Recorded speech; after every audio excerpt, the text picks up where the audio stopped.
Dans l'épisode de Demain nous appartient du vendredi 13 janvier 2023, Victoire, Solène Hébert, passe fêter un joyeux anniversaire à Renaud, Pierre Denis, et lui offre une belle boîte de chocolat. La conversation est interrompue par Marianne, Luce Mouchel, qui interpelle Renaud et lui met la pression au sujet du travail.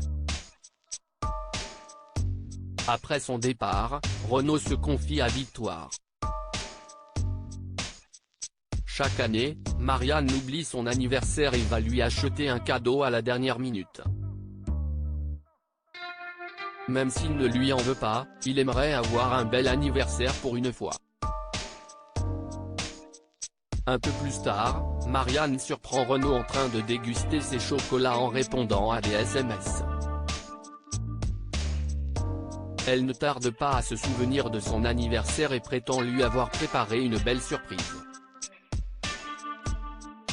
Pour sauver les apparences, Marianne sollicite l'aide de Chloé, Ingrid Chauvin. Elle lui demande d'organiser une fête d'anniversaire surprise pour Renaud et l'envoie acheter des décorations.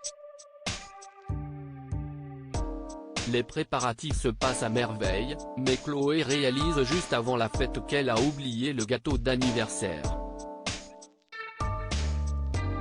Judith, Alice Varela, appelle une pâtisserie à la dernière minute, mais le gâteau arrive avec le mauvais âge dessus. Lorsque Judith le fait remarquer, le vendeur se met en colère et lui reproche de les avoir prévenus à la dernière minute. Renaud comprend qu'une fois encore, Marianne avait oublié son anniversaire, mais il lui pardonne aussitôt. À ses yeux, cette soirée est parfaite. Adam ouvre son cœur à Amel après sa croise d'angoisse de la veille. Amel, Maëlys Adal, ne se sent toujours pas prête à retourner au lycée. Compréhensive, Lisa, Naïma Rodrigue, accepte de prévenir Chloé, Ingrid Chauvin, de son absence et cherche à savoir si Adam, Alain Lebras, passera lui apporter ses cours. Amel n'est pas sûre. La veille, elle a pratiquement claqué la porte au nez du jeune homme après qu'il lui ait proposé d'aller dans le jardin. Au lycée, Adam déprime. Il a peur qu'Amel ne veuille plus jamais lui adresser la parole. Charlie, Clémence Lasala, dédramatise. Selon elle, Amel a simplement besoin de temps. Sur le conseil de Charlie, Adam retourne chez Amel pour lui apporter les cours.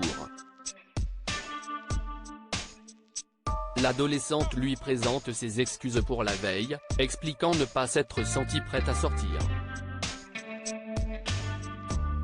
Aujourd'hui, les choses sont différentes et elle accepte d'aller dans le jardin avec lui. Les deux adolescents passent un bel après-midi ensemble, et Amel remercie Adam d'être passé. Elle avait peur qu'il ne veuille plus la voir après l'incident de la veille. Adam lui fait comprendre qu'elle n'avait pas à s'inquiéter. Il aime passer du temps avec elle et ne pense qu'à elle depuis leur première rencontre. Il la considère comme bien plus qu'une amie.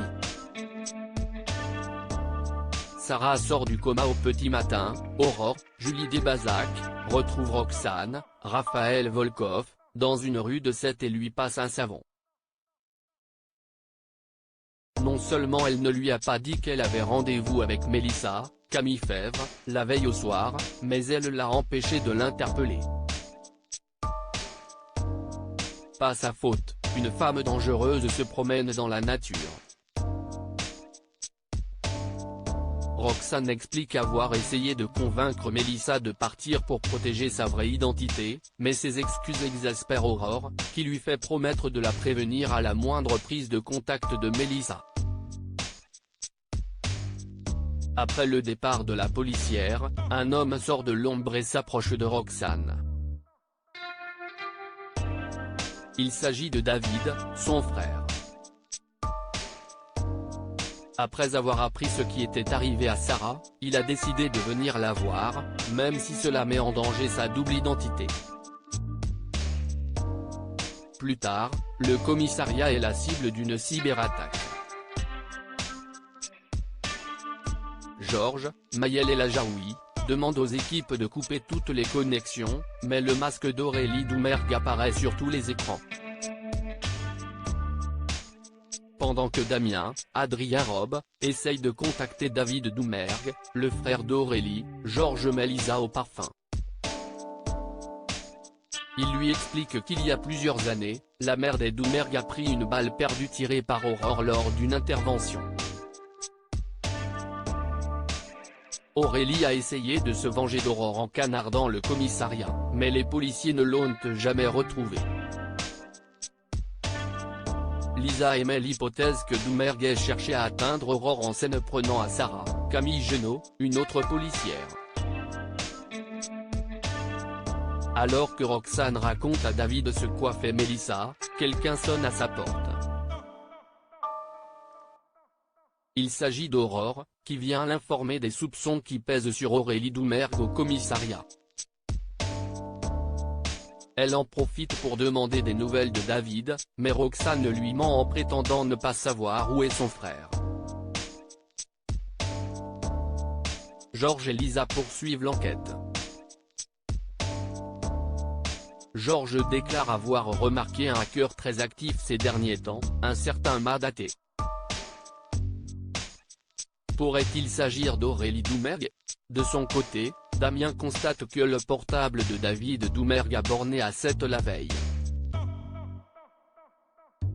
Cette fois, si est-il certain, Aurélie Doumergue est à 7. En fin de journée, Roxane retourne au chevet de Sarah. Pour son plus grand bonheur, sa femme sort du coma.